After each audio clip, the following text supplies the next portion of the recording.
It's going to be interesting. Oh, I gotta admit everybody individually. Okay. Oh, and Christine is Oh. here. Good. Okay. Sorry, I think I've only hosted one of these so far, and it's fairly. Where are you? I am in Connecticut. Yeah, but where? Like, what is this?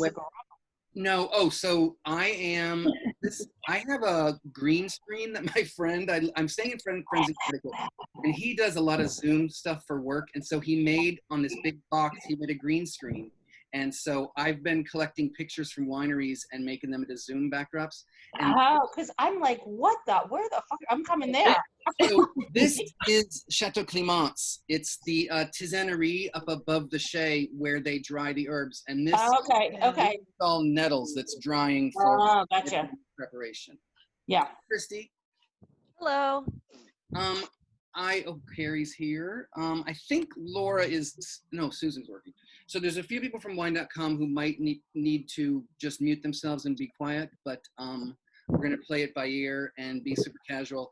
And for me, what I like to do is put the grid on. So like right now it's all 9 of us with equal spacing. And so there's not one big screen. We're kind of all like, what is it, Brady Bunch?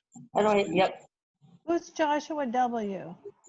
He is at wine.com. Hi, Joshua. Hey, how's it going? This is, from wine.com, also Christina Andrews. Christina Andrews from wine.com too. Oh, awesome. Hi. Okay, so Susan Ellis and Laura. How do I put on the grid? Is here, and I think she's got us in the background. There's somebody that's going to have us in the background, just watching. Hi, Carrie. So I guess it's 5 after. I'm gonna just introduce myself, and then we'll kind of go around the room. And I really want to have everybody tell us what you like, where you work, what you do. But if you have a special project that you've been working on, and total shameless plug stuff. So I am Jeff Harding. I'm the wine director at the Waverly Inn in New York City. I'm staying with friends in Connecticut. I have been doing a vineyard chat series on Instagram. I've done like 100 now, and just interviewing winemakers in their vineyards. And it's hashtag vineyard chat. But I also am going to rename myself. I have an Instagram account called Learn Sauternes, and it's a fun thing for me to kind of keep in touch, because I love an underdog, but I also think that if we don't drink Sauternes, it's going to all be dry pretty soon. Okay. So I'm just going to go around the screen how it looks to me. Susan, do you want to go while you have a minute? Oh, sure. Yeah, I'm actually writing about the difference between different Sauvignon Blancs on wine.com, but they can certainly wait. Just kidding. Customer service first, always. I've been in the wine industry for 5 years, almost 5 years. I used to be an investment banker, and then I just got tired of being how I was treated. And so I Danny Myers opened up his wine course to the public first time about 6 years ago. And I became friends with John Reagan and some other somms, and they helped me figure out what I wanted to do. So in that time, I've since become a certified somm. I'm in the diploma program for WSET. I really like teaching. Right now, I manage a fairly large store in downtown Brooklyn, and I'm also wine.com. So I work about 60, 70 hours a week doing all of this. I work every day. Wouldn't mind a little quarantine time, but it is what it is. Yeah, that's it. I mean, I'm excited to meet everybody. Thank you. Yeah. And I am going to ask everybody to mute yourselves when you're not talking, just because for the ambient noise and stuff that happens in the background. If you want to say something, I have the chat window open. Maybe that's the easiest. I'm not really sure. And then let's see, Becky Sue, you want to go next? Tell us about yourself. Oh, she's on mute. I can't hear you. There. Okay. Hi. So first of all, I'm trying the Zalto sweet wine glass and a regular sweet wine glass. And so far with the aroma, the Zalto is winning hands down, which I'm surprised, because I'm not always convinced about these special glasses. I like to hear that. So I'm a writer. I've written books about champagne and brandy, and my latest book is called Strong, Sweet, and Dry. And Jeff and I kind of bonded at a Sauternes tasting in New York at Chateau Clémence and tasting. And he really encouraged me and helped me and let me use a cocktail for Revasalt Vendu Naturel in my book. And you'll probably be hearing more about this book, Strong, Sweet, and Dry. We'll be promoting it in the fall. And hopefully one day I will write about a book about sweet wines. In the meantime, I'm an editor at Intermezzo and SIP and Palette Press, and I can't even remember where. Awesome, thank you. Beth, you want to go next? And guys, for those that just joined, we're going to go around once, and I really want you to self-promote, like shameless plug yourself, the projects you're doing and what all you're involved in while we're here. And then we're going to go around again and talk about what our pairings are, okay? Beth, you want to introduce yourself? Yeah, hi everyone. Jeff, I've known since I presented all Spanish book, Jorge Ordóñez's book in 2007. My work has been with Regal Wine Imports since 2011, managing their Spanish portfolio and South American book. I moved my family to Michigan 4 years ago, and I'm working with our Midwestern distributors here from Michigan to strengthen them, but I'm continuing to manage those portfolios. So my world doesn't get to be much out of Spain and South America often. So I look forward to opportunities like these to you know, keep a little bit of a foot in some other countries. I love my Regal rep. They have. I love Andy. Yeah. Oh, Andy I hired him for our New York team. Oh my God, he's amazing. I mean, I pretty much text with him every day. Yeah. Oh, he walked into the room and within 10 seconds I knew we needed to hire him. Yeah. Yep. Good hire. Good hire. Yep. Yep. Oh, nice to meet you. Nice to meet you too. Carolyn, you want to tell us about yourself? Hi, I'm Caroline. I'm in the Village in New York. I'm a wine and food writer, primarily food, but doing more and more with wine and cocktails now. Jeff and I worked together at Star Chefs, where I was the editor for a long time, but now I'm freelance. I also have a wonky casserole lifestyle podcast, Cream of Caroline. That I have different industry guests on. And during the pandemic, I've been doing a lot with Restaurant Workers Community Foundation. I run their communications pro bono, and we're raising $6.7 million for relief for restaurants and other nonprofits. So that's a lot of my world right now as well. And all of that info, Carolyn, you're really good about posting on your Facebook and your Instagram, and your Instagram. Yes. Hatchet Eats. Hatchet Eats, okay. Yeah. Thank you. Hi, Carrie. Hi, how are you? Well, the different angle we're seeing you at.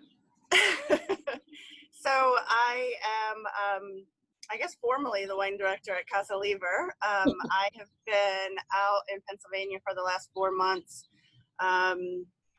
just being a country bumpkin, basically. I've been gardening and baking and cooking. And actually, we started a project with Ana Cabrales called Salmation. Please do follow us. It's on IG, Salmation_live. We are basically interviewing not only ourselves, but also others in the industry about, one, what they've been doing, what their thoughts are on current events and current situations. And we found that working together, we were able to develop a group of people and a group of followers that needed some assistance during some difficult times in our lives. So it's been a lot of fun. It's been a great effort. We go live on Monday through Thursday and sometimes on Fridays at 2 p.m. every week. And normally it's Ana Cabrales kind of interviewing us, but sometimes we switch it around and we interview each other, and then we interview other people in the wine business. So it's been a really great opportunity to meet new people and to kind of stay sane. And it's been really good about the industry connections and people, places to go for support, but it's also like AJ cooks, you make cocktails, Stephanie is like, does her well, we're bringing all of our resources together. I mean, we all recognize that not everybody is amazing at the one thing. I mean, that's kind of what makes us great as not only a team of people, but also as a community. And I think that there's so much that we can learn from each other. And I obviously think that's why, you know, we're having a Zoom brunch today. Exactly. Joshua, you want to go next? Sure. I'll go, and then I guess. Yeah, please. So I started out trying to work my way up to be a chef. My last job was taking over as head chef of a wine bar in Denver back in like 2012, I think it was. Then I ended up transitioning into cocktails, craft cocktails, Seattle, Denver, Brooklyn. And then, working with craft cocktails in restaurants, they usually have some solid wine lists. So I kind of caught the wine bug there. Ended up working my way up with wine with Southern, which I don't really, not like super proud of working for, but that didn't last long. And then I transitioned back into restaurants, ended up becoming beverage director of Castle Hotel and Spa here in Tarrytown, New York in the Hudson Valley. Took a couple levels with the court to kind of solidify not solidify, but give, people reference to the fact that I know at least something about wine. Yeah. And then I started back up with a couple small startup distributors that kind of tanked in the New Jersey area, and landed with wine.com last summer. And within that same month, I also started with a small, like, boutique Napa, small production, kind of like Napa cab sort of book with Angel Share Wines here in New York. So right now I'm juggling wine.com and distribution with Angel Share for the eastern half of New York, roughly. My territory is kind of big. Thank you. So for me, I currently work for wine.com. I don't have any other projects at the moment, but my background, I started out in online retail, building a company called cocktailkingdom.com. So they're a great source for your cocktail needs of any sort, barware, books. We used to do a lot of educational things as well, which is one of my favorite things. Since then, I've worked with bar programs, specifically cocktail programs from New York City to Denver. And I've also done some wine lists for hotels in Denver and up here in Sleepy Hollow. That's my brief overview. And that's where you guys are? You're up in the Hudson Valley? Yeah. Yep, Sleepy Hollow, technically, actually. Amazing. I got to come up for that light show in October if we're Yeah. That's awesome. Marika, hi. You're on mute still, I think. Yeah, I just took care of it. How's everyone? So nice to see you. I will not be drinking with you today, except something green and good for me because I need a break from drinking, but I will live vicariously. And it's so nice to see so many people that I know and love. And then on top of that, new people that I haven't met. I spent way too many years at the Ritz-Carlton, as a lot of you know, and that's how I know Jeff, and going to many, many tastings together. And now I'm very much trying to get my project, the Mom Som, going. And I think I'm finally getting my groove, thanks to a lot of you, Jeff, Carrie, and where's my Christy, for the support, because I am not a social media person. It's been a long uphill battle trying to get me to do this, but hell, I have time. So I'm going to do it now, and focusing a lot on obviously talking to moms in the wine biz, but also just in general, doing a lot of IG live chats with winemakers. I'll be doing Paul Greco on Wednesday, specifically to talk to him about opening during this time and whether financially it's worth it. And also being a father of 2 teenage sons, our kids are very close in age, and making the decisions of should they go to school or not? Because there's a lot of problems right now. I have a senior that I don't think I'm going to put in college because he's going to University of South Carolina. So a lot of really important topics. Tomorrow night, I'm talking to the executive director of the Charleston Wine and Food Festival, Jillian Zettler. Charleston made a very brave stance by saying we're not going to be holding the festival in Marion Square until you take the John C. Calhoun statue down. If you want, go on to Facebook and read the protests. It was really, really, they took a very powerful stance. And Jillian and I are going to spend a lot of time talking about that tomorrow night. So it's been really fun. To Carrie's point, it's kept me sane. I own my own company and 80% of my business is gone, like a lot of us. So I'm really grateful that this has kind of got me up and motivated and running again. And thanks for having me today. Thank you. Hey guys, if you click on your box in the upper right-hand corner, you can rename yourselves, and it might be beneficial to put your Instagram handles so people can find you if they want more info. Hi Franco, that's joined Beth. Nice to see you. And Rebecca, you want to go next? Hey, I'm Rebecca Banks. I get laid off, but I'm the wine director at Balthazar and the Keith McNally Group in New York City. So I've been home since March and mostly homeschooling. I'm a mom too, of a 7 and 9-year-old. So we've been really busy up until the last 2 weeks with school. And I have been, I don't know what's happening with our restaurants. Minette is still doing takeout, but nobody else is opening up, and communication has been all but silent. And so that's been making me really question. This 2020 was going to be, it's my 16th or almost 17th year there with the company in various capacities. And this year was going to be a big year for me anyways before all this happened. So I'm not really sure what I'm doing, if I go back, or if I do go back, for how long. But I haven't done anything very philanthropic during my COVID experience because of the kids. But I started doing just on a dare, I started doing wine videos, and I've done about 20 wine videos now on various regions, mostly in France. And it just sort of is keeping me on my toes, and I'm reading other wine books. I can't get away from it. And so I'm just trying to keep myself challenged during this time, and try to figure out what, I can come out of this, experience. And I know it's going to be good. I know whatever it is going to be better and positive, but it's been an interesting few months, and I'm excited I haven't done a lot of these industry Zooms because it makes me very nervous. That's why I think it's good to do it with friends and to kind of take it not so seriously, because it's going to be a lot. And I did one with Alto Adige, and I would so much rather do something like this than go down to like some office in Midtown and have to start my day 4 hours earlier than I would.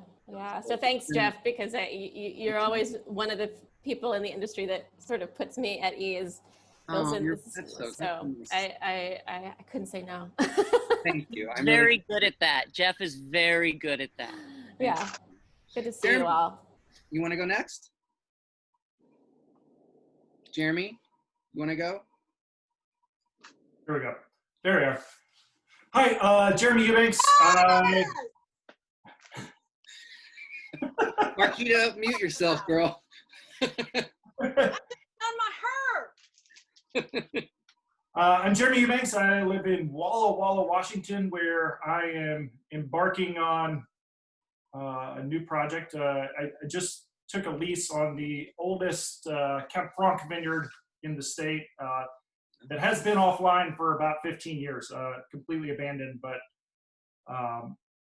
it's really an interesting thing that we'll see what happens.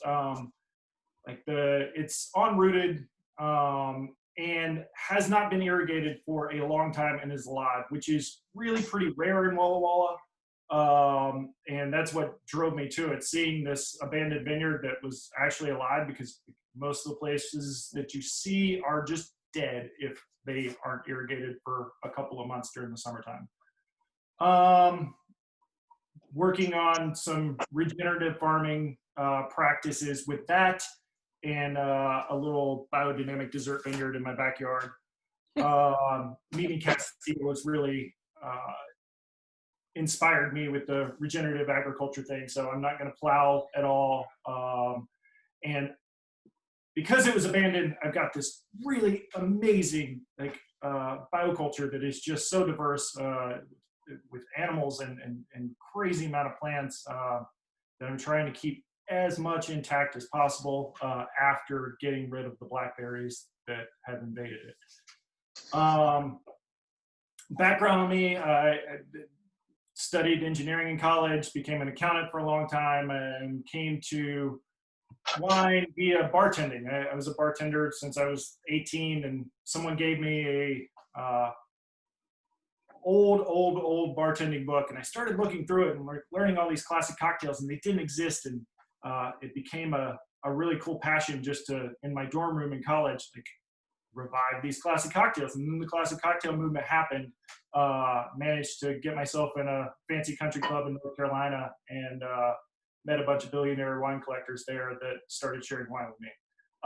Working with wine.com right now as well, after getting out of restaurants. I think that grind is over for me, as it is for a lot of us.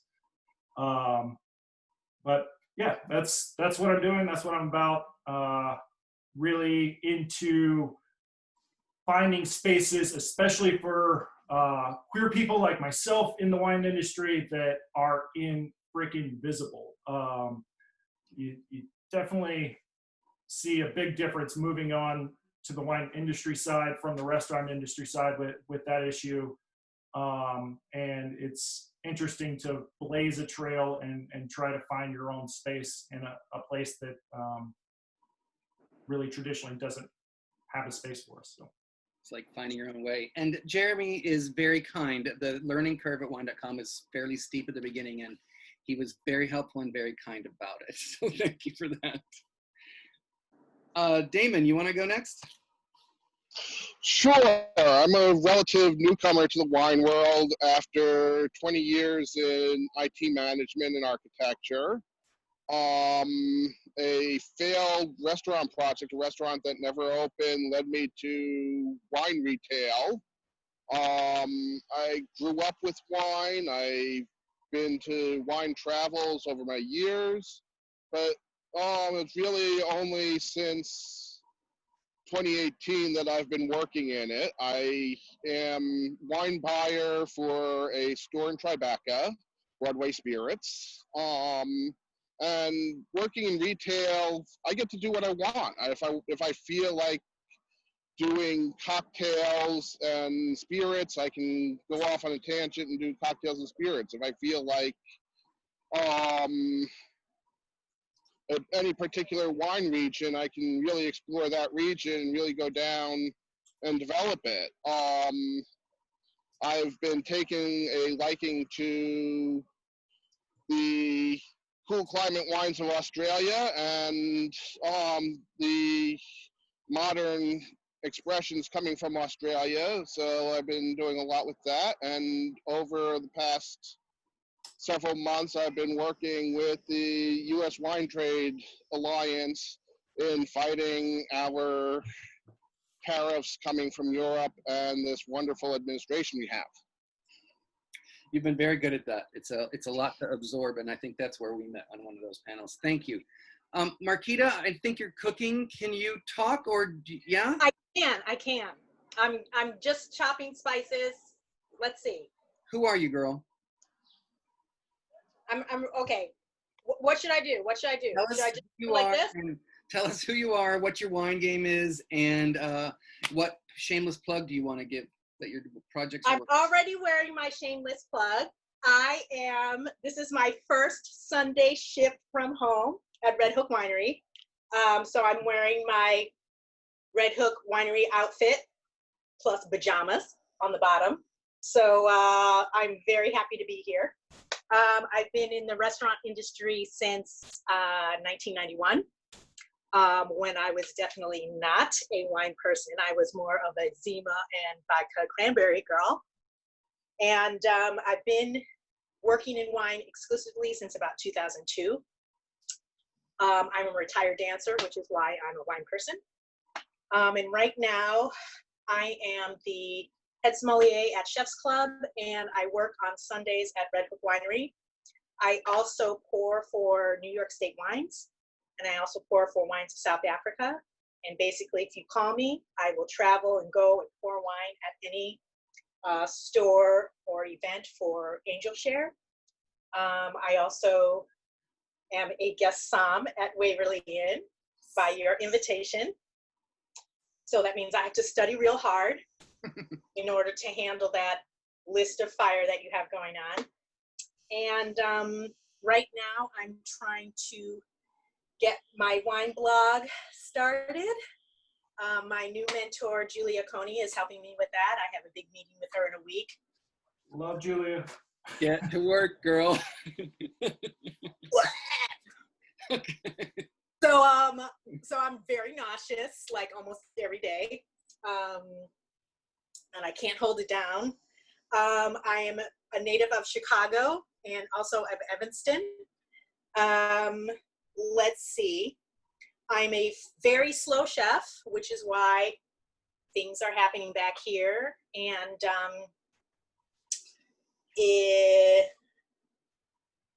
I have 2 cats behind me who are doing very weird things. All right, I want you to put your Instagram handle up there because Marquita is very passionate about cats and wine and I think Game of Thrones. So follow her and then you can All of those things. When her blog Okay. hits, you can keep on top of that. Also, my first time on Zoom. So what exactly would you be talking about? Do I just press like a little button or? If you move your cursor over, you're going to get a bunch of buttons to pop up and you can mute your audio. And then when we come back, we're going to see what you're making. Okay? Really? Okay. Or just be very quiet. Okay, Christy. Okay. I might have to write it on a piece of paper backwards. That's and fine. like put it like on the microwave. Okay. I'll work on it. Do, girl. I'll work on it. Okay. Hi, Christy. Hi. I'm in Ohio right now, which is where I'm from. And at my parents' house. Normally, I'm up ping-ponging back and forth between New York City and the town of Copiague, which is kind of the intersection of the Hudson Valley and the Berkshires. What have I done? I started out, we'll go way back, started out at Moet Hennessy about almost exactly 20 years ago. So worked on a lot of big wine brands and then left there in 2007, opened Frankly Wines down in Tribeca, sold that about 3 years ago. So Liz Nicholson owns it now and it's fantastic and she actually was able to double it in size. So I'm very jealous of that.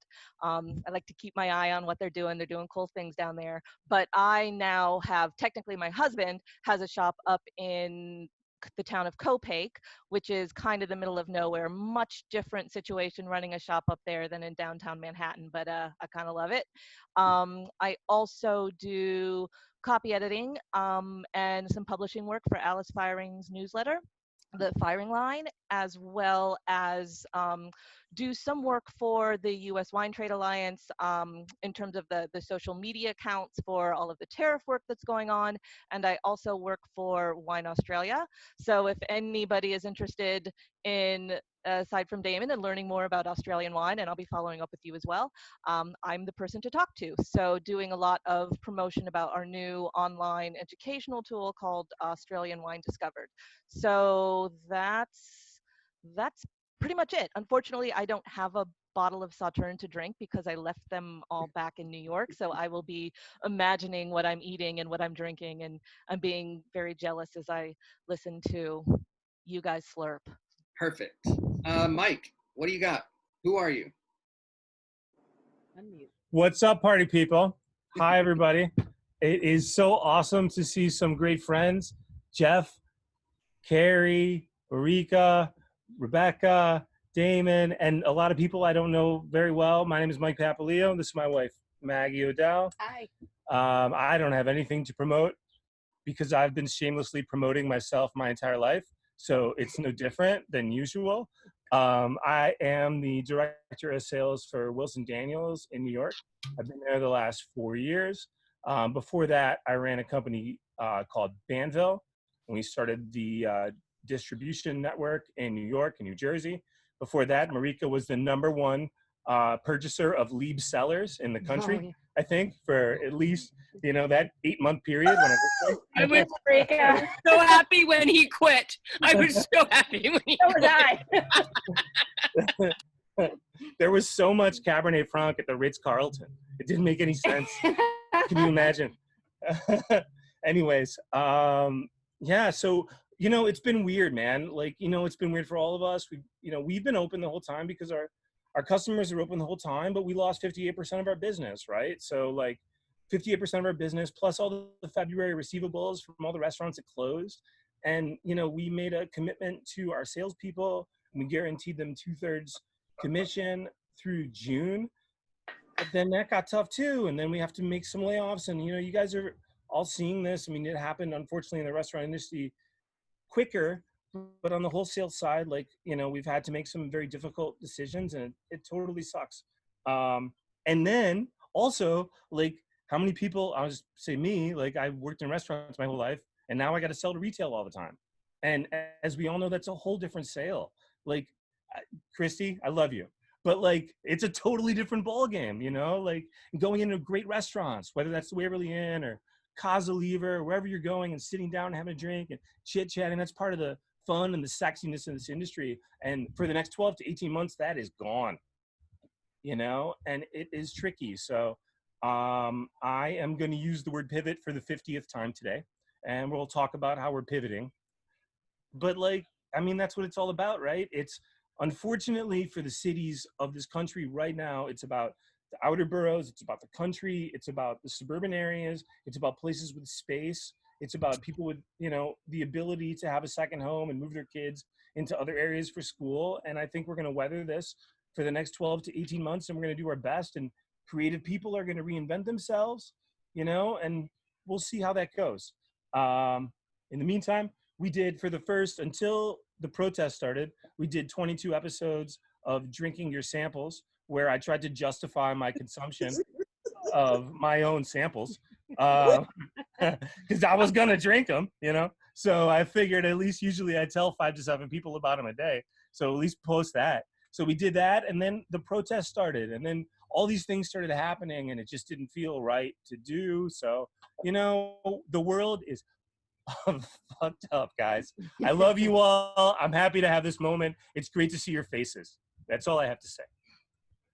Maggie, do you want to talk? Maggie, do you want to talk, or do you want to stay in the background? Sure, I can talk a little bit. I've been a chef, a private chef, caterer, culinary instructor, and food stylist for 20 years. So this has not been an easy time in my industry either. And you're right, I hate the word pivot, but again, I'm trying to find some things where I can pivot what I do. People are cooking more at home now. That's the good news, and that's my specialty, is teaching people how to cook at home. I've been working with a company, an olive oil import company, trying to rewrite some recipes for their website and for their packaging. But yeah, I don't know when catering's going to come back, and I don't know how comfortable I am with bringing catering back. I got an offer the other day to do a party for 30. And I was like, do I want to do a party for 30 in a mask and gloves? It doesn't feel right, and I'm also putting myself at risk.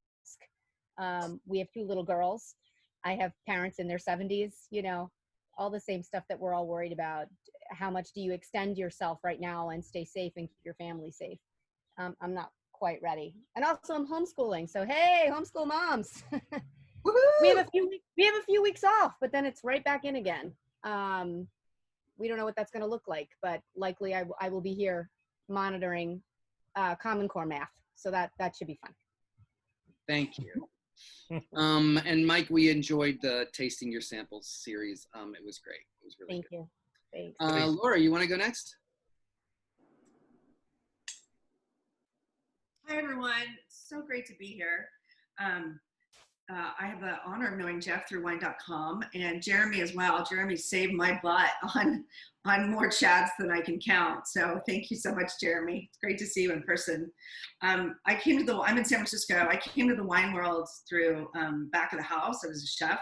So this morning I made a Dutch baby. I made a mini Dutch baby. So I just put some maple syrup and some powdered sugar on it, and then I'm pairing it with this rosé of cider. So this company, they're called Tag and Jug, but the winery is Conduit, and they're right here. I'm facing the bay, right here on Treasure Island. And so they've really been knocked sideways by the pandemic. So I'm trying to promote them as much as many as just about everyone has been. But so I'm just trying to promote them. So it's a rosé cider. I think it's got Zinfandel in it or something. So it's a little tangy from the cider, and it's got a little bit of sweetness in it. So I thought I'd pair it with this. But my background, I think like Damon and a few others, I I started out in tech in the mid 90s down here in Silicon Valley. And then in 2003, when the .com blew up everything, I sold everything I owned and moved to New York to go to cooking school at the French Culinary, which sadly just announced they were closing. So I did the culinary program there. And then I moved to France to cook for 6 months, and it turned into 6 years. So I got to Paris and I said, I'm not leaving.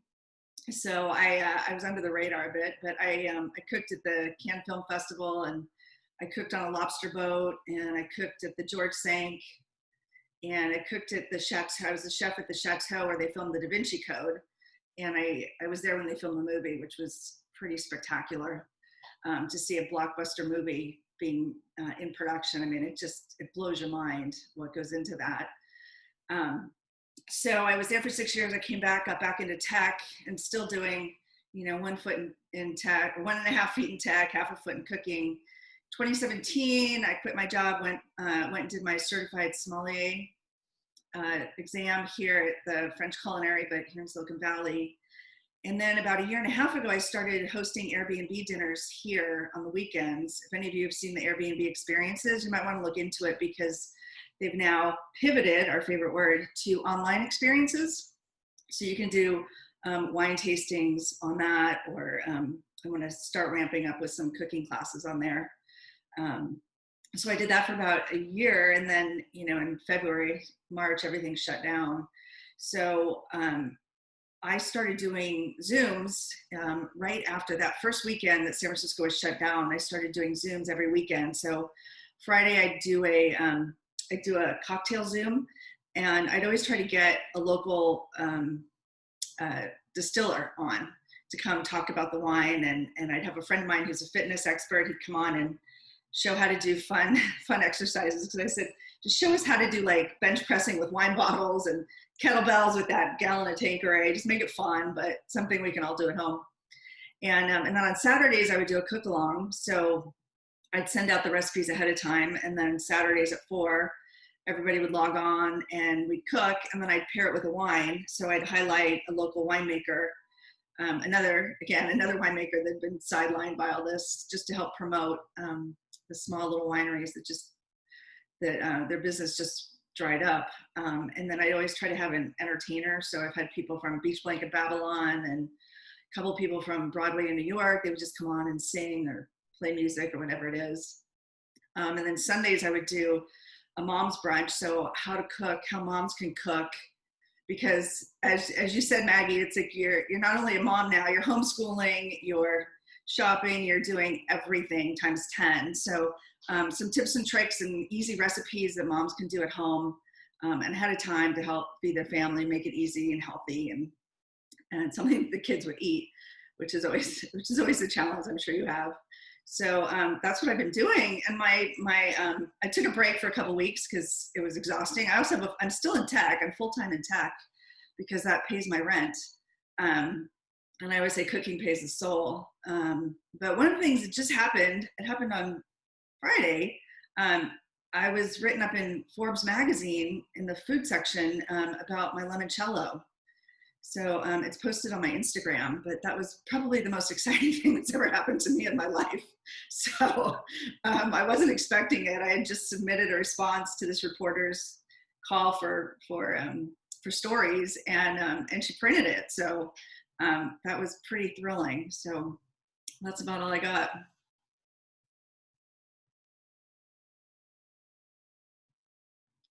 Jeff, you're muted.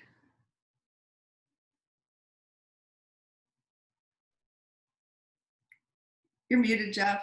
Sorry, I thought I could space bar unmute myself. Congratulations, that's super cool. I saw the article, but I didn't realize that was you. I have a question about your Zooms. I was very intimidated by how organized you are, and I don't have the capacity to pull all that together. I can just pop on and watch without any preparation or cooking also, right? Oh, absolutely. A lot of people do, because people who are on the East Coast, they don't want to be cooking dinner at 7:30, 8 o'clock at night. So a lot of people come on just to hang out and watch. And okay, cool. I always incorporate tips and tricks and things just to make cooking easier. So yeah, absolutely. Okay, so now we're gonna go into what we're pairing and what we're drinking. So I think I already showed, I'm drinking Chateau Guiraud. It's their Petit Guiraud. It's their second wine. It's 2015, the current release.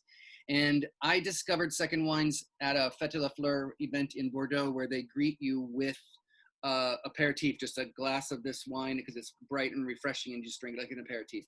And I sell it at my restaurant. And I am a little bit lazy and overwhelmed today, but I don't know if you can see, I got a pretty bowl to make my peanut butter oatmeal with bananas and blueberries.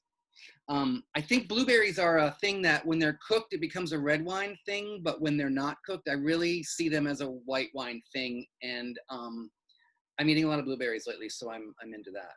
And I'm gonna keep it brief because it's not that interesting. Becky Sue, do you want to tell us your dish and your pairing and your wine? Unmute.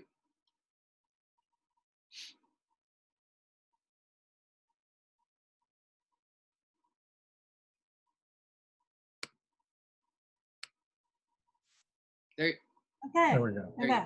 So Chateau Coutet, 1995, Sauternes, Barsac, technically in the Barsac part of Sauternes.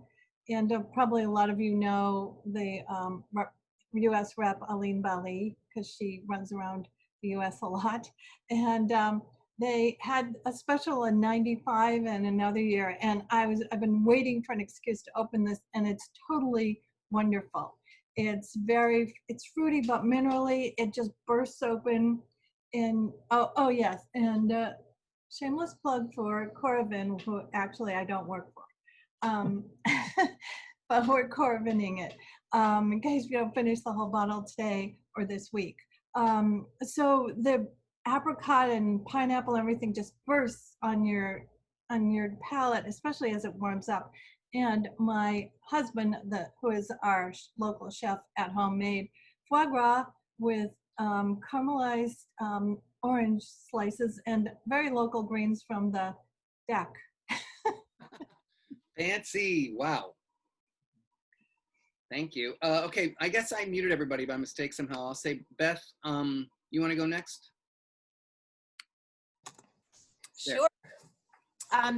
We did shish kebabs last night. So I had leftover bell pepper, onion, already grilled chicken. And so I made a frittata from that leftover stuff. And there's some bacon in there. And the kids and Franco and I ate everything else in there.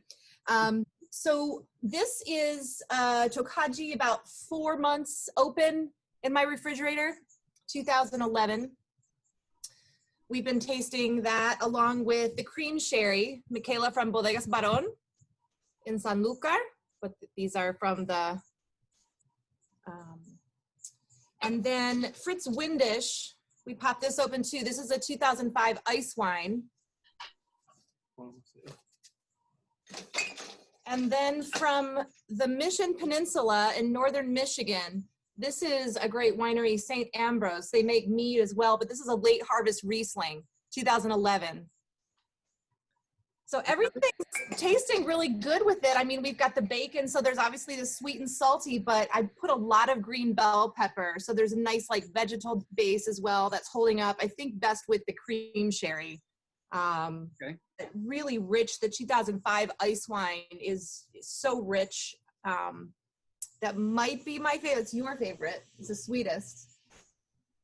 And how did do your eggs kind of just go into the background with all the flavors you've got there? They're just the binding agent? Because I always find eggs. Yeah, it's not a very eggy frittata. It's mostly the sauteed vegetables and the chicken actually taking off. So I only covered it with egg just enough to hit the top of the vegetables. So the egg is just, it's not really creamy. It's not really doing much. They're good farm eggs. They're Carlson Farm eggs. Local. Yeah. Thank you. Let's see, Carolyn. I'm gonna unmute you if I'm doing it right. Yeah. Thank you. Hi. Yes. Yeah. I don't know very much about Sauternes at all. I bought this to cook with for the podcast, the Lion de Sudereau, something like that, right? Yep. I don't know. Inexpensive. There's a James Beard recipe I was really curious about making. that you puree green lentils and combine them with eggs in sauterne. But it also sounds so offensive that I haven't made it yet because I keep chickening out. But that's why I had it on hand. And last night we made beans with bacon and jalapenos and tomatoes, and I topped that with eggs and melted cheese in the oven. And the wine is really, it's nice with the bacon right now, and then also with the tomatoes and like the high acid of like the salsa. It's really popping. But I was talking I remember some friends who are Israeli, and she makes an amazing shakshuka, and so I have a hard time with tomatoes as a pairing. I know it's like Chardonnay, but whatever. But I think sauterne might be a pretty great pairing with. It's really nice with the lime and the tomato and the heat. So yeah. Thank you. All right, Carrie. I don't know how I muted everybody, but there we go. Carrie, what do you got? Well, the only sauterne that I own right now is in New York, and Jeff, you gave it to me. I think at a Thanksgiving at one point, and I saved it and didn't bring it to Pennsylvania. I do, however, have the Secret de Chateaubriac. This is from Cadillac. It's a 2010 vintage, and it's 100% Semillon. The vines are overlooking the bend on the river. Absolutely gorgeous wine. Jeff, I went with blueberries as well. So I have streusel top blueberry muffins. And I got the idea to do this because the other day I had made banana muffins, and I had a couple extra peaches, so I made a peach compote, and I just poured that on top of the muffins and ate them like that. So I thought that the similarity in that stone fruit sweetness would go really well with the consistency of the muffin, but also the sweetness, and it goes well. It goes really nicely. So I'm sure everybody here knows, but Cadillac is one of those sweet appellations that people don't know about. I believe they can make dry. I'm sure they can make dry. They do, yeah. But it's a Bastide village, and when you go there, it's basically the town is a fortress, and you kind of park outside and then walk around, and it's the Bastide means it's like street grids like we have in New York, and so it always in the countryside of France, you're like, oh, I feel like I'm in New York. So well, Chateaubriac does all dry reds. They don't do dry whites. So they pulled out all Sauvignon Blanc, and they have only planted Semillon on the property. Fabulous. Okay, and I'm going to do a vineyard chat with them in about a month. They got some stuff going on. So yeah, looking forward to that. All right, Joshua, it takes a moment to unmute. I think you're up now. Okay, cool. So the first one here we got here is, this is a shout out to fellow Red Hook employee. Yeah. So I actually work for Angel Share for Eastern New York, just FYI for some context. Yeah. Woo. Anyway, this is a 2015 late harvest Riesling from the Jamesport Vineyard. It is done by Robert Foley. There's 3 different winemakers that work out of the Red Hook Winery with mostly Long Island grapes, some Seneca Lake stuff too. But Robert Foley of his Napa fame is the one who did this one. It's absolutely gorgeous, golden, like just looks like honey. It's absolutely beautiful, delicate, hint of like acid and a hint of sea salt, with a little over easy egg on a frisee salad with seared scallops and pork belly bits. Ooh. And the second one we have here is, this is Venezzanos, is the winery out of Santorini. This is their Vinsanto 2016.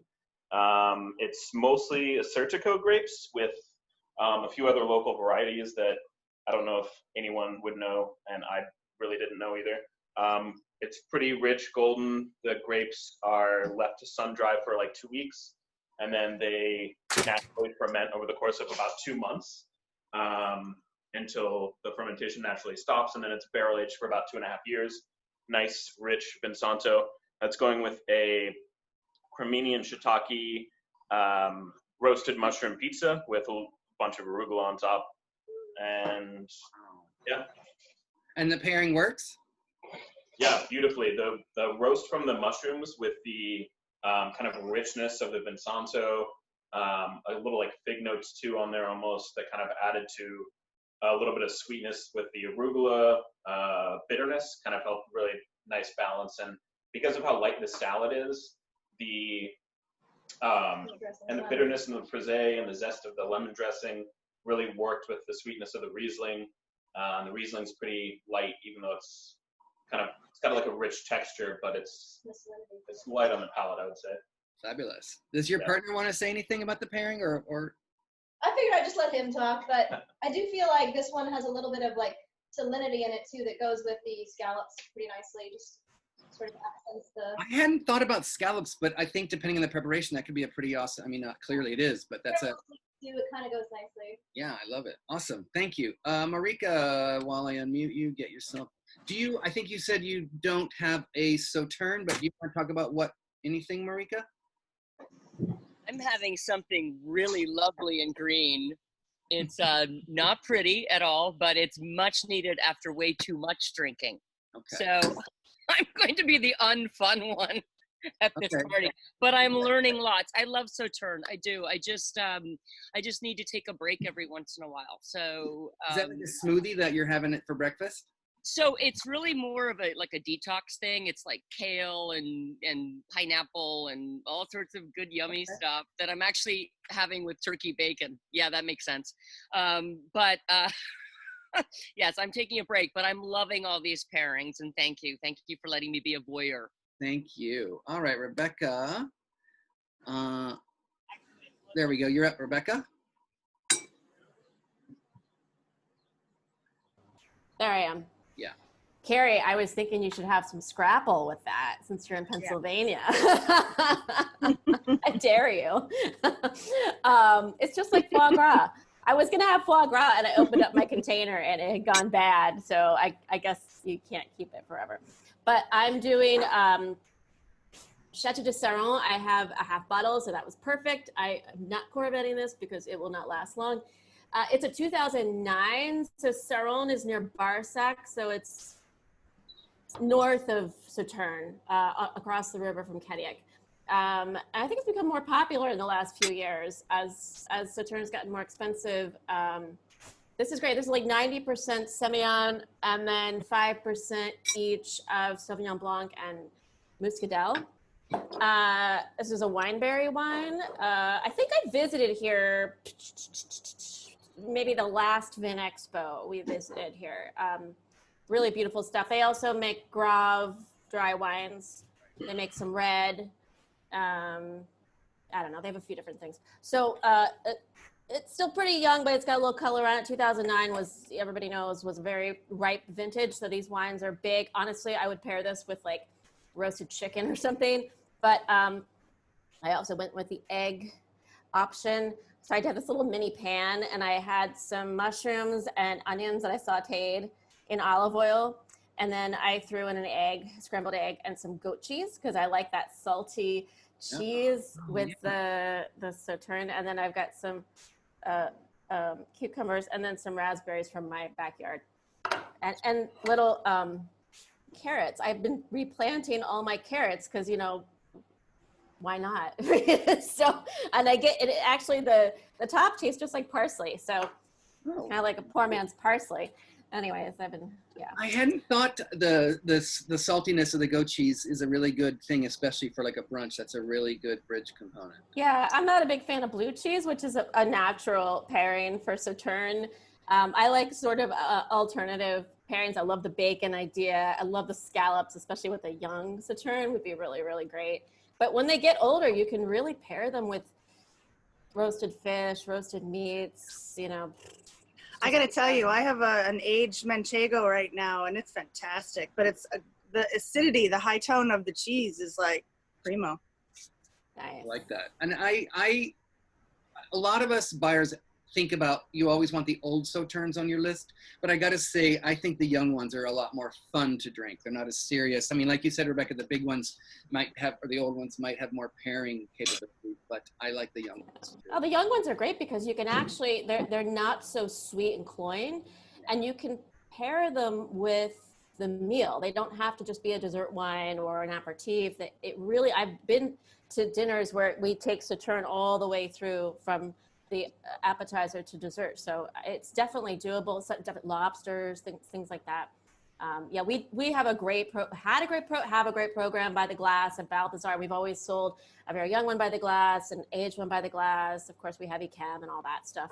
But Yeah, we've done very well with it. I think it's one of the more versatile wines because it has such high acidity and that salinity to it makes it extremely food friendly.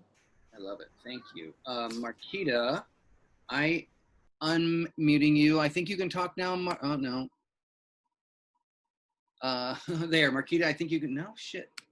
Marquita, Hold on. there you go. Now I can hear you. Okay. You're I am drinking multiple things. Wait, hold on. Do I know what I'm doing? Oh my gosh, wow. Okay, first, because this is my brunch shift, out of a quart container, I'm drinking tea. Okay. And for the main event, I actually have, Beth Bay gave this to me, I think for one of our dinners.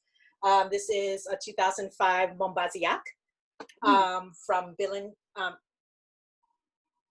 Bilancini. Okay. And then I'm also drinking, I poured this at a James Beard event in February. This is Cesar Florido Moscatel Sherry. So those are the things I'm drinking. And then I have the dregs of my morning tea. But I am making, I made cheese grits this morning. And I'm making I'm going to interrupt real quick, Marquita. We might get bumped off because we're at the hour. So if we just drop off, everybody go to the bathroom and come back. I'll start the new one right up. Okay, but go ahead and tell me. And then with salmon, and for the salmon, the sauce is honey, soy sauce, garlic, and so basically I was inspired. I was going to make a chicken and livers and grits dish. Inspired by Mashama Bailey from Chef's Table. I saw that episode. And then I was going to get fancy and make foie gras and grits with a blueberry compote and get very, very fancy. And so I was supposed to go to the grocery store this morning, but instead I kind of binge watched A Day of Gluttony, so that didn't happen. So I'm making what's in my refrigerator. I was originally going to make sauteed mushrooms with shallots and garlic and pour that over the grits and then make some kind of gravy on the side. But I also found this salmon. I was originally going to make it for dinner this evening, but I decided to get kind of fancy and make this fancy spiced salmon because I like the idea of having a fatty fish that's flavored with really beautiful dry spices of paprika and onion powder, garlic powder, fresh thyme with the honey and garlic and soy glaze, and how that would complement the Mombaziac. I think sweet wines are underrated for both spicy and savory food. I think it's a perfect pairing because if you know anything about, if you think about heat and you think about salt and you think about umami, sweetness is like the perfect, it's like a wine hookup. It's like a swipe left, fancy, or are you supposed to swipe right? I'm not really sure. A young person has to tell me about all of the kind of fancy things. But so that was my thinking. And so I was getting ready for the Zoom at 2 p.m. It was like 12:40. And I was like, Brad, oh my God, I got to sign up for Zoom. All I did was take out the salmon. I haven't even started the grits. What's happening? So I had a little bit of a panic attack. And so. Well, we're going to see it on Instagram later, I assume. And Brad's very happy that he's not eating at 11 o'clock tonight, right? Who said anything about not eating at 11 o'clock? That'll be round two. Okay. Guys, he loves sweet wine, so he's going to eat when I say he's going to eat. All right. Okay. I think we should end this and start the new one before, so Christy, you don't get cut off in the middle. Is that okay with everybody? Okay, so I'm going to end this one and then take a couple of minutes and we'll start up the new one, okay? Okay, thank you. The other one. Yeah. If anybody wants a recap or more information, I think with everybody's Instagram handles you can reach out, but I'm happy to convey if we'll have questions. There's the first meeting is converting down in the corner of the screen, so I hope everything works for this. It's a lot. I love this picture. This is one of the roads when you drive to Sauternes, you go down this road and just this place that when nice. Everybody's like, oh, that's in Sauternes.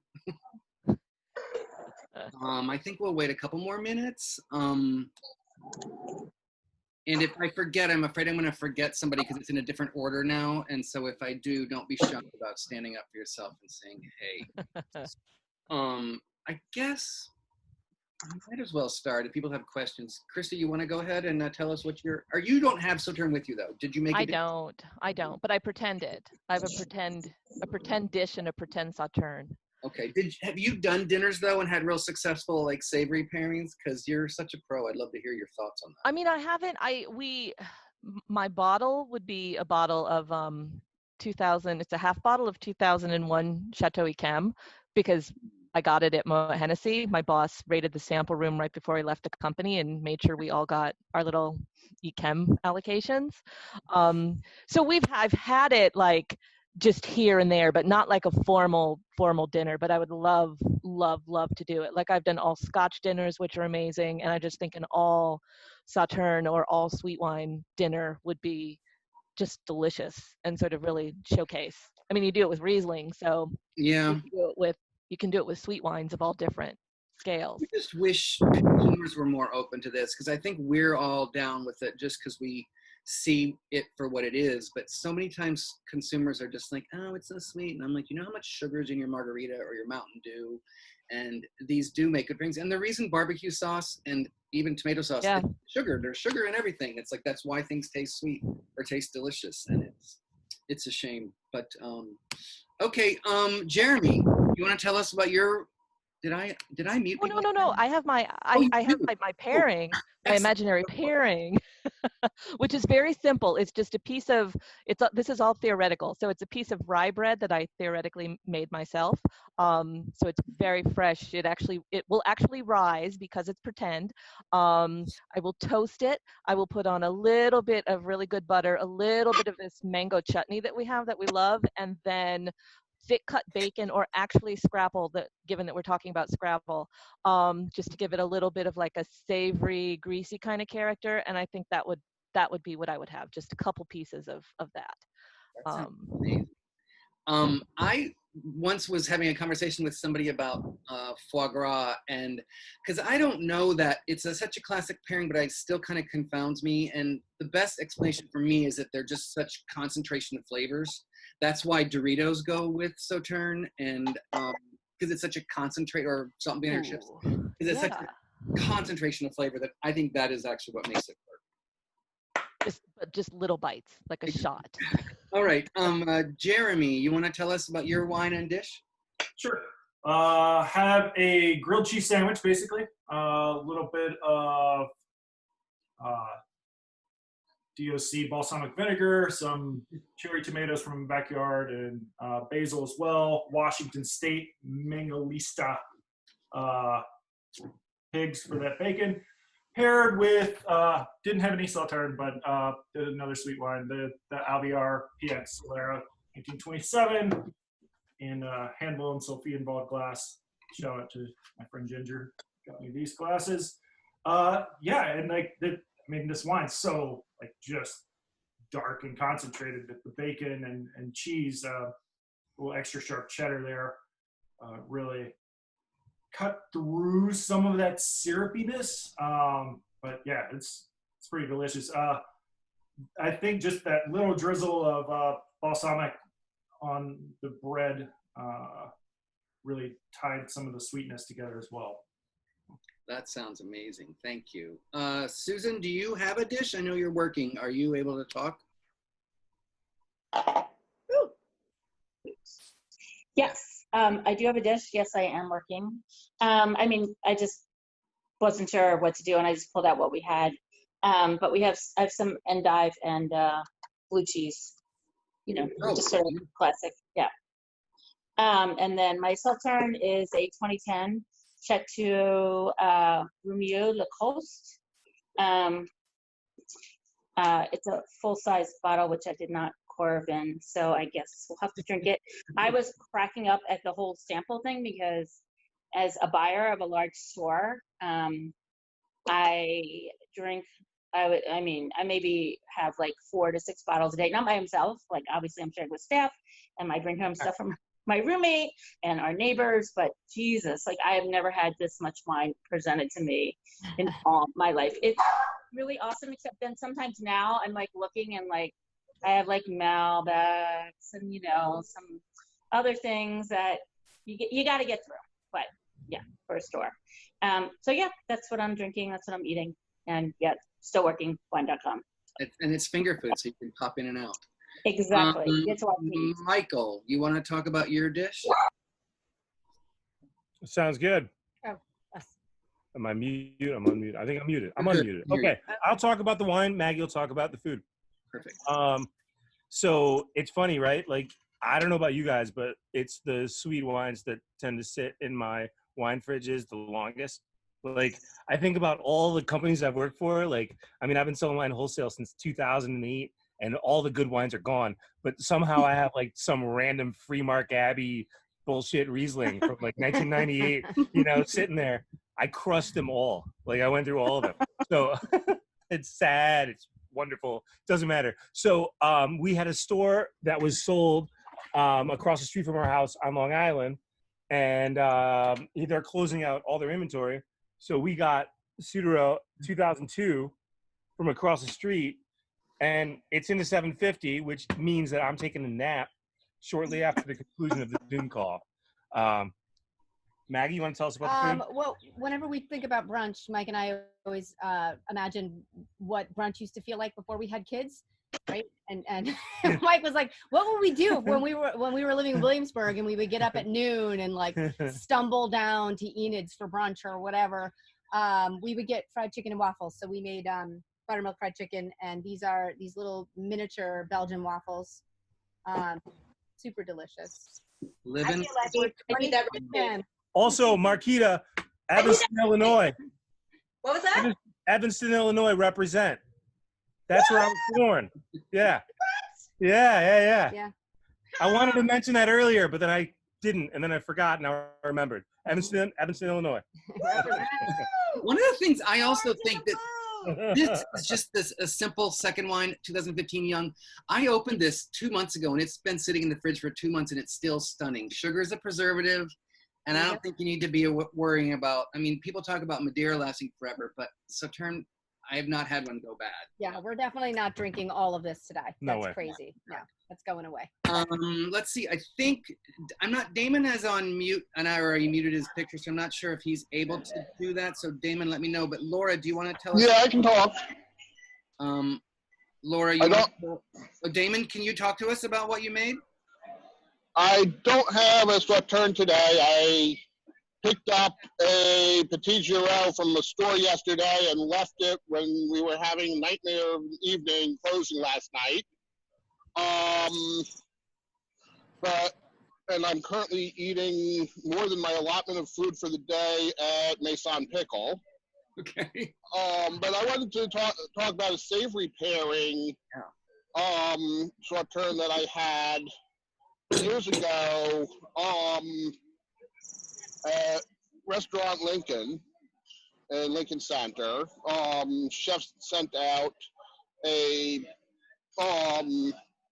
cheesy polenta topped with Piedmont truffles.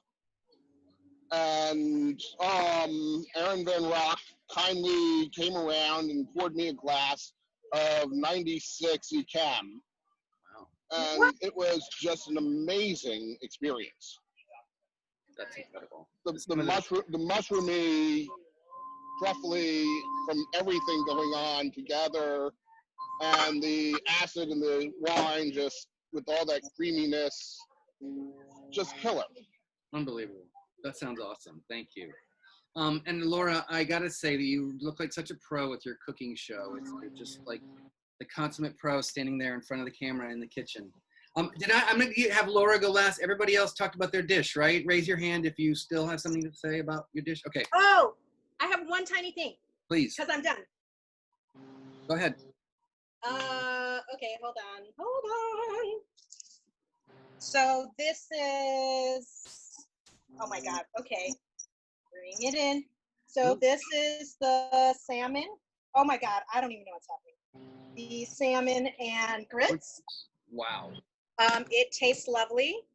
Also, because I love BLTs with no tomatoes, no lettuce, and no bread, I'm also have some bacon in the microwave, which I'm just going to eat with maple syrup on top of them because I love it. Do it What was that? Do it sauterne. Oh, the wine. Mombosia. The bacon. Oh, Mombosia. I used to rub brown sugar on my bacon and put it in the microwave, and it makes bacon candy. You cook it until it's so delicious. But this is delicious. It's been open for about 2 months. And of course, it has been in my refrigerator for years and years and years. It is a blend of Muscadel, Sauvignon Blanc, and Semillon. This is in a very old vineyard. The fruit it's surprisingly dry. It has this beautiful honey tone, but there are almost these kind of, and it could just be because I have fresh thyme near me. It has these really kind of beautiful candied herb flavors to it as well, which is really beautiful. So I've kind of been slurping on it a little bit too much. I have it in an actual real glass, which gets emptied pretty fast. So this should be done before my dinner shift starts this evening. But one thing that I want to say about the Florido, which I have 3 bottles left from the dinner, the James Beard dinner. I brought one to 4th of July dinner just a week ago. But it's super, super light and it's so refreshing, and it's got beautiful like candied citrus notes to it. So that bit of sweetness is great with any kind of spicy food. And in fact, we drank this when we were having chips and salsa and guac, and it was lovely. That sounds amazing. That sounds awesome, actually. So, and Doritos, chips and dip, pizza, DiGiorno's, homemade pizza, pita with tomatoes, stupid amount of mozzarella on top, sauteed mushrooms, scrambled eggs, top it with a tortilla, roll it up, cut it in the center. Basically all foods. Basically, yeah. I'm big on the chips. The like salt and vinegar potato chips is one of my favorites. Thank you, my love. Okay, Laura, tell us what you made again.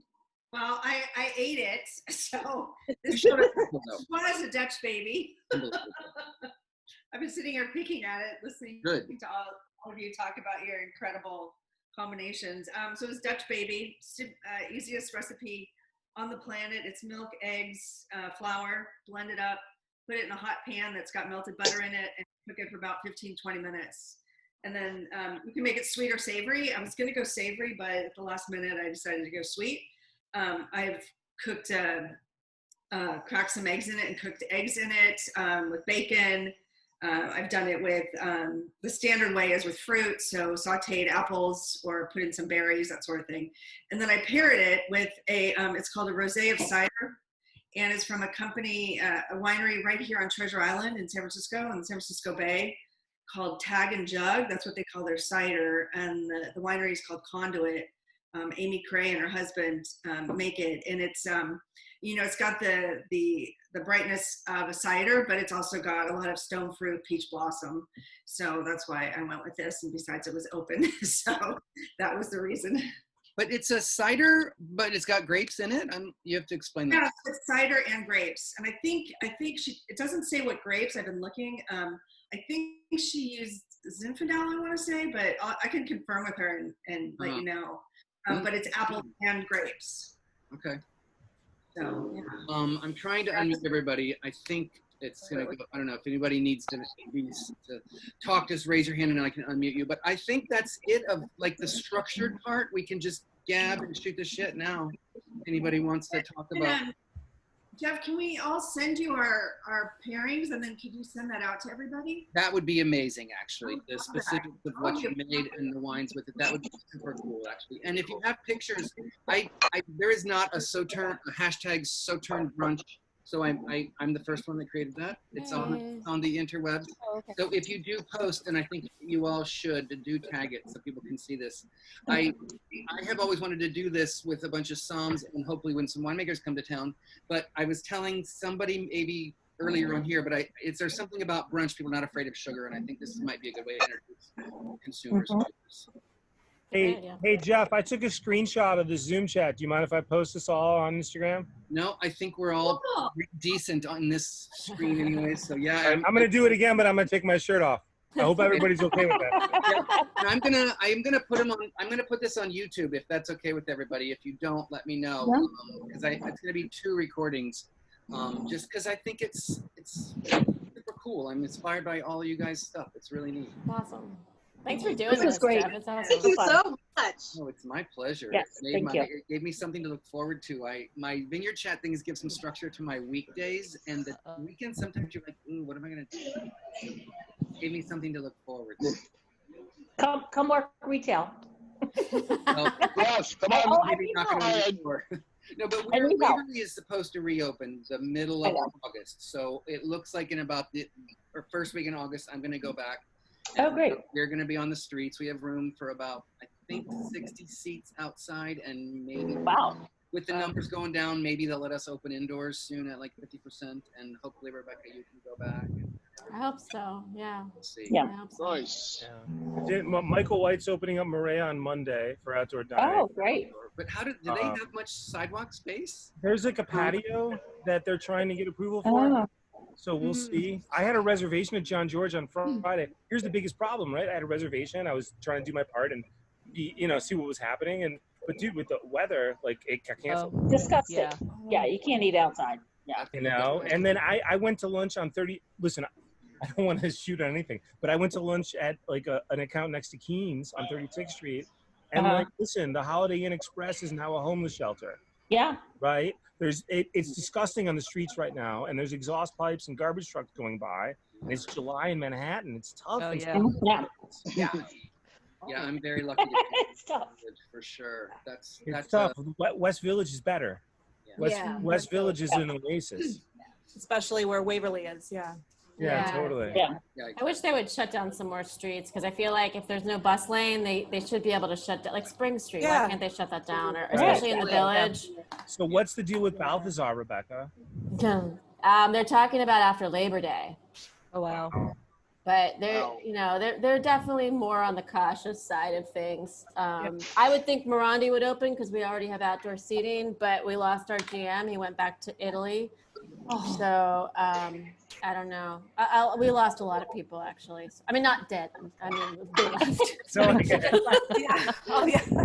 They didn't die. You're so cavalier about those lost people. They're gone. Oh, Screw them. It's safer in Italy. That's the sad fact. It's now safe. Yeah, but there are so many people now that need jobs because their restaurant has closed. So it's thousands of people. I've been doing a lot of account calls in the Hamptons because let's be honest, that's the area where you see a lot of business, right? And with the Trump administration ban and restriction on those 6-month worker visas, it's a disaster. It's a disaster. Just imagine all those seasonal workers from Eastern Europe or from anywhere, across the country. It's going to be bad. Is anybody, I have a friend, he is a Broadway actor and waiter, and he's going to go do it. Is anybody here going to do Harvest if you're unemployed? Or is that even an option for people? Actually, Jeff, my son, because he may not be going to college, has asked me if that's an option for him. And I said, yeah, as long as there's some educational aspect. That means in the winter you're going to Argentina.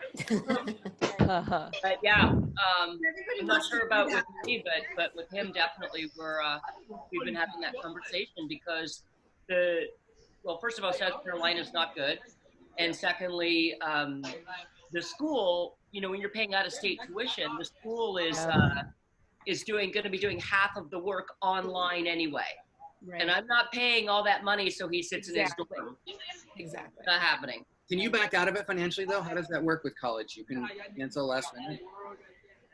Well, these are obviously unprecedented times, right? So I've been in touch with the admissions person for months now. And in fact, I got his scholarship doubled. I basically said I got his scholarship doubled because of this during this time. So yeah, just don't know if he can go. If anybody wants to go to a harvest in Chateauneuf, I'm part of a winery there, so I'm happy to introduce you to them. They won't let us in though.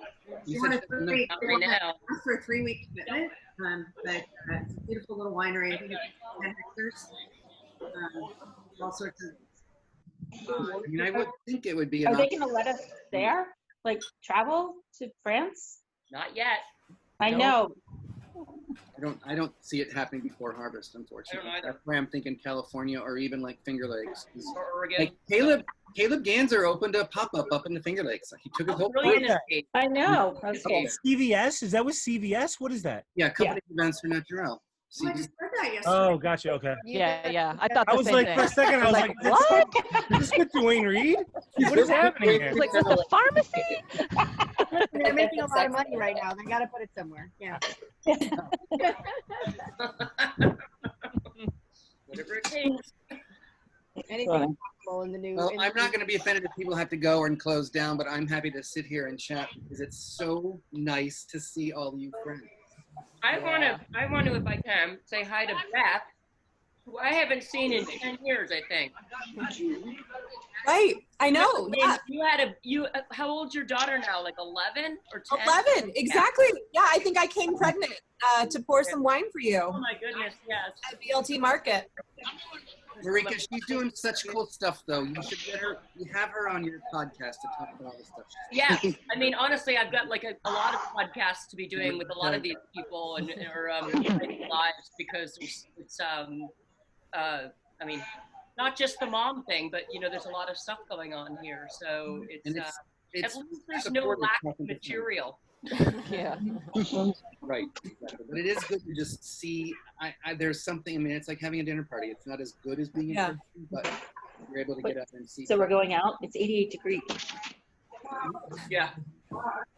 And Christy, did you drive to see your parents in Ohio? Yeah, we drove straight through. Normally we'll it's about 10 hours. It's on the west side of Ohio. Oftentimes we'll do it and we'll stay over because I've got 3 kids, none of whom can drive yet, but we're getting there. So normally we'll stay over somewhere with the swimming pool and then we'll break it in half, but this time we just went straight through. Yeah, I'm writing a piece for CNN Travel on taking road trips to go back to your parents' house or to go see family and how to do that safely. I drove to Georgia before it got so bad in the South and came home. Well, that's the I might biggest see now is you. Yeah, please For do. your story, yeah.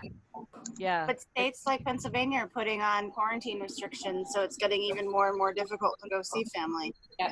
No, Yeah. absolutely. I got home to New York just in time before the Georgia kind of came into effect. So I'm Canadian, so I wanted to go see my parents because I can get in, right, being a citizen.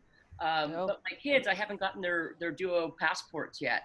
So it would have to be just me alone going to visit them, which is, and it's not dissimilar to Christy. It's like a 9-hour drive to Toronto. Yeah. Oh, well, you could come up to Put-in Bay and then you could swim across. Used to take a ferry from Rochester, and it was amazing when the kids were little. But they had to discontinue it because nobody from Toronto wanted to go to Rochester. So, I was so bummed. I'm like, there's 3 hours of driving gone. It had a kids' playroom, a big theater. I'm like, this is heaven.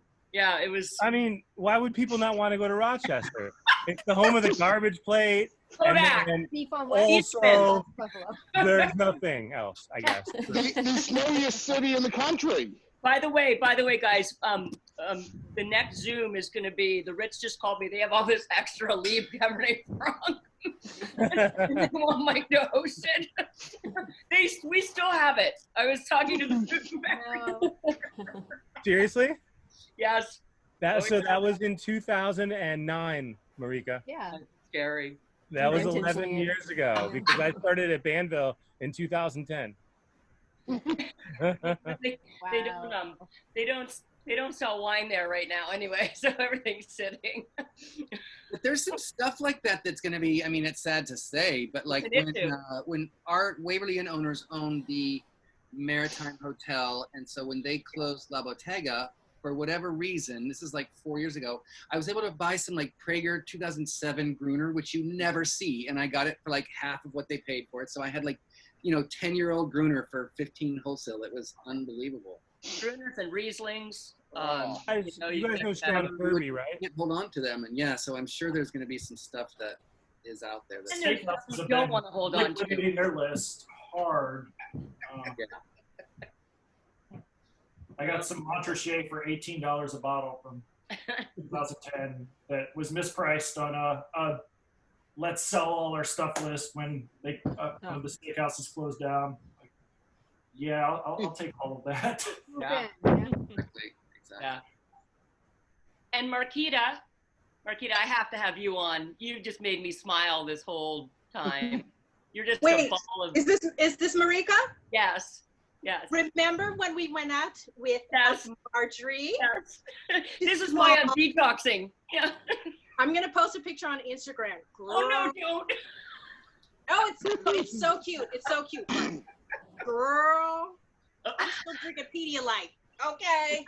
I mean, the two of you could have a show, the Marquita and Marika show. Oh my God. Amazing. Seriously, Beth, I was thinking about that as I'm watching her. I have grown equally crazy, and those names Play together. off of each other. It's a good thing I'm not drinking more. I would get you all confused. For every shift, I have to pray. I'm like, Jesus, I need you to come down here and get these folks mispronounce my name. I said Marquita, and they're like, oh, Margarita, what did you say about that chef? And I'm like, or they call me Marika constantly. Do they?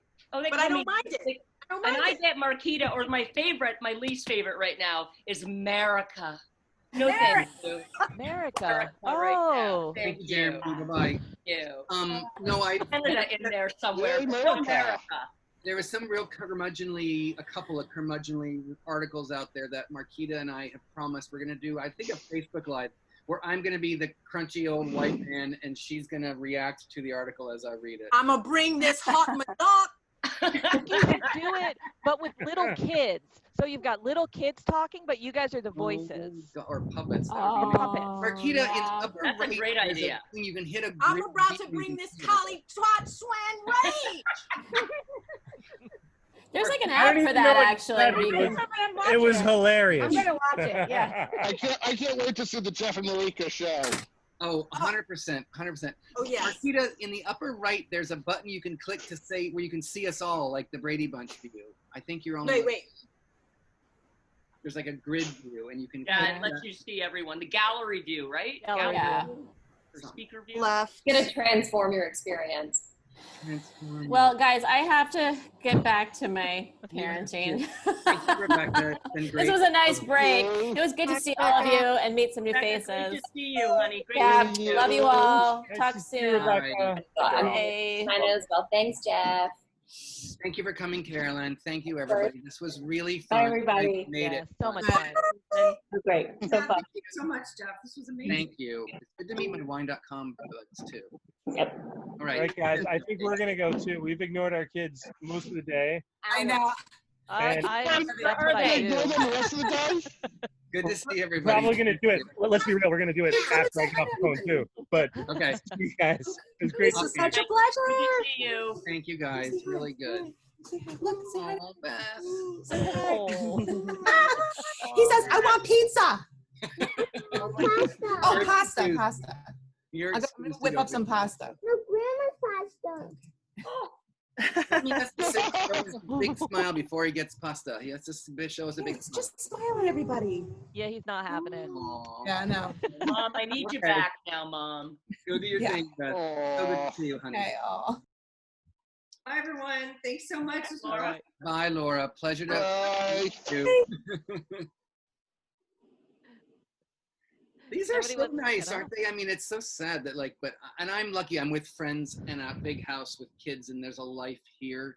but because I was going to go crazy in my apartment, but these really are nice to see everybody. And there's a limit. I think we were kind of at it where it gets too complicated to hear each other, but these are really, really special to get together. And I've been telling friends ever since Anna, who started the summation thing with Carrie, that we just made a schedule, and she had some questions and I had some questions that we wrote down. And so we just sat for an hour, undivided attention, had a glass of wine, a plate of food, and it was really like a dinner date, and there were 0 distractions. So it was actually better. So. Well, but think about it. We're also used to seeing hundreds of people during the day or at night, and then all of a sudden we're just looking at 2 or 1 or 4 or none for 4 months straight. It's the same people. I mean, I say all the time, I see hundreds of people a night. And you never have an hour conversation with them.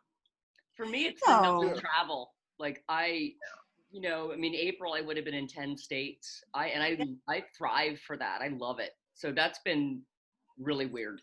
Yeah. Well, really weird. Especially for my kids, I think. Yeah, it's the casualness of it. Oh, for your kids, because you're home all the time? Go away. I know, mine like the same. Carrie. Carrie can't say that out loud, but she's... See, mine aren't here, because I am. So, no, it's been really strange. I came to New York to surround myself with live music and live performance and dance and theater, and here you are. Everything is gone. Marquita will start sending you dance videos. Yeah. Marquita has some dance videos, and I love every second of it. So awesome. All my friends have left the city, and I'm just going home to myself each day. I go to the store and go home to myself. Yeah. That's everything for the last 4 months. Yeah. Right. Yeah. Although I will say this, I was in New York, when was it, last week? Yeah, you went in. Came in and was visiting a girlfriend who's also in the wine business. You know, Erica, Jeff, you both know. I know Erica. Do you know Erica, Christy? Erica Santana? I don't, maybe by sight or by Instagram handle. So anyway, she has a really great place in Battery Park, and she's like, oh, come, we'll go to a patio. And so I came on Tuesday night, was supposed to leave Wednesday. I stayed till Friday. It's like, where else can we go? Now. I'm going to tell everybody we have 6 minutes before it kicks us out. So. Yeah, it was really fun. It was really great just to go around and talk to the restaurateurs, and the New Yorkers were doing things well. They were behaving with the mask. Because New Yorkers are used to adjusting. Right, and they realize that this is only going to hold them back, which is what pisses me off from the rest of this country. I mean, I live in Florida, and I'm like, I want to rip that gogovernor's head off. Yeah. Well, the governor is arguing with the mayor about what should be happening. Yeah. Well, hopefully him Well, he had it. Change stuff. I really. Yeah. Are you talking about Atlanta? Or Florida? Because Atlanta, she has COVID, and she's like, put down. I love her. Vice President, please. Vice President, please. So did the mayor of Miami. He had it too. Yeah. Because he caught it when he was with the Brazilian president at that Republican event. And now the Republican president, the Brazilian president has it, and Don Jr.'s girlfriend has it, and. Well, they're gonna wake up. It's gonna take some doctors and nurses with them. But that's what's really sad, Jeff. Is that these people aren't gonna get a break ever. Yeah. Talk about. I mean, here we all are dealing with our industry being in a very weird state, but then we're looking at if we were a nurse or a doctor or working in an ER, like just you're not nonstop, right? There's no. I mean, it's just selfish. Like I don't know.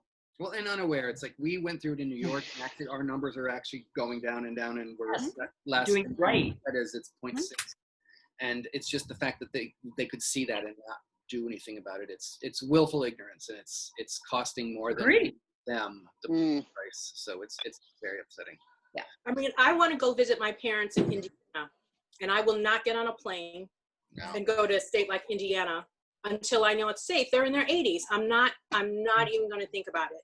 Yeah. Until we get our act together. Yeah. Totally agree. Where are they in Indiana? They're in Michigan City. Okay, sure. It's wonderful. Every time I go back to visit them, they bribe me. They're like, we can help you open a wine store. That's looking very, very nice right now. But I don't want to live in Indiana. Yeah. Yeah. Midwest is a nice place. I know some sales guys out there. Guys, we gotta end this because I want to save this before it cuts us out. So I'm gonna. Love you all. Okay. See you. Thank you so much. I'll be in touch. Jeff, Thank you. Jeff, you rock star. Thank you. Thank you guys, ladies and guys. Thank you now. Bye. You're gonna have to kick us out.